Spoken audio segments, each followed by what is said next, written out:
Republican Kevin Kiley's district could look very different if Prop 50 passes. His majority Republican district would inherit a whole lot more Democrats, and Congressman Kiley taking the time out on this night to join me live. Thank you. And the night has come. How are you feeling about the passage? Well, we'll see what happens. We'll know here in a couple hours what things look like. Of course, as you were just mentioning, the polls are still open. So if you haven't voted, this is pretty much the easiest ballot you all ever have to fill out. You basically check one box and you're done. So we'll see what happens. I think that regardless of the outcome of tonight's vote, we need to pursue a national solution when it comes to gerrymandering. What we're seeing happen in California and Texas, and now a whole slew of other states, where we're just upending our district lines in order to gerrymander in the middle of the decade. I think it's really unhealthy for democracy. It's become this sort of arms race, this domino effect that's incredibly destabilizing. So I'm certainly going to be trying to push for a national solution. I've introduced a bill on the matter to end this plague of gerrymandering in this country once and for all. Okay, first and foremost, let me just correct myself. I asked you, I said, how do you feel about the passage? We don't know how this is going to end up. I obviously meant how are you feeling about Proposition 50 as we head toward the 8 p.m. Closure of the polls. Okay, you talk about that you in fact have introduced that national legislation to ban mid-decade redistricting. Do you think that's too little too late, though, given that at least I believe it's 9 states are doing a similar effort a la what California is doing right now? Is it too late?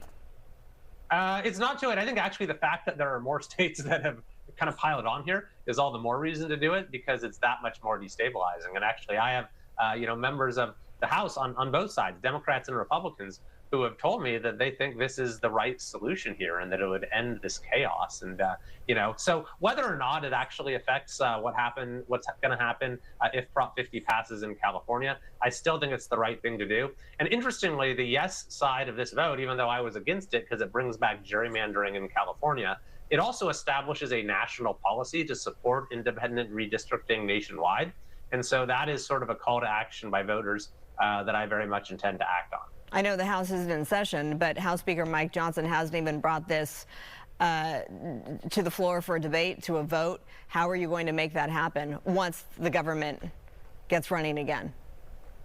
Well, I think I'm just going to continue to build the coalition, and the fact that now more and more people are being affected by it, I think is increasing the urgency of this. So that's one measure that I think would kind of put a halt to this craziness that we have cascading across the country right now. But even on the longer term, like when we actually look to the next decade when we're supposed to have redistricting after the census, I think it'd be great to have some sort of system where every state has an independent commission or some mechanism to stop gerrymandering, because I think gerrymandering is just terrible for democracy. It takes power away from voters, and it's really inconsistent with the ideas of representative government that we ought to aspire to. Polls going into tonight show that Prop 50 is expected to pass. Again, you would inherit a lot more Democrats. How concerned are you that you may not, because I know you're going to seek re-election, that this would not work out for you in the end?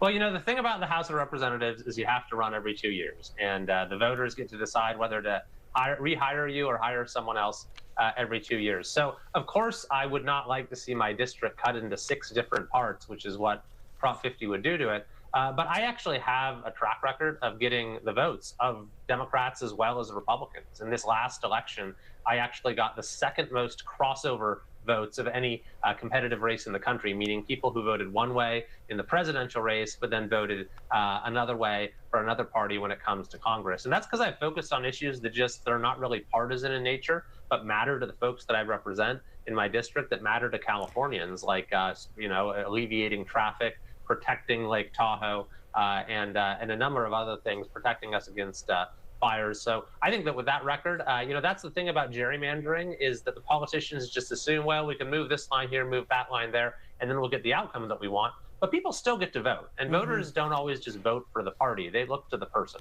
And so I think that I'll have a strong path to re-election, however this turns out. Switching to the government shutdown, we're almost to day 36, which would put this as the longest shutdown in history.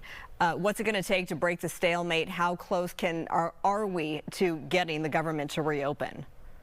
I think we're getting a little closer. I mean, I wish the House of Representatives had actually been in session the last 6 weeks, as I've been calling on the Speaker to bring the House back. I think it's totally unacceptable that the House canceled 6 weeks of session in the midst of this this crisis, this failure of the government to do its most basic job. Now, to be clear, I voted 6 weeks ago to keep the government open and to avoid it, just as I did during the Biden administration. Do you expect it to reopen by next week?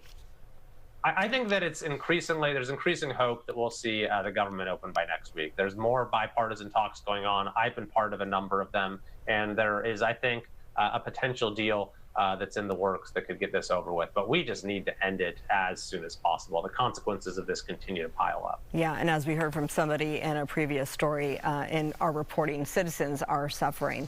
All right, we appreciate you taking the time out tonight, Congressman Kevin Kiley. Thank you so much. Of course, thanks for having me.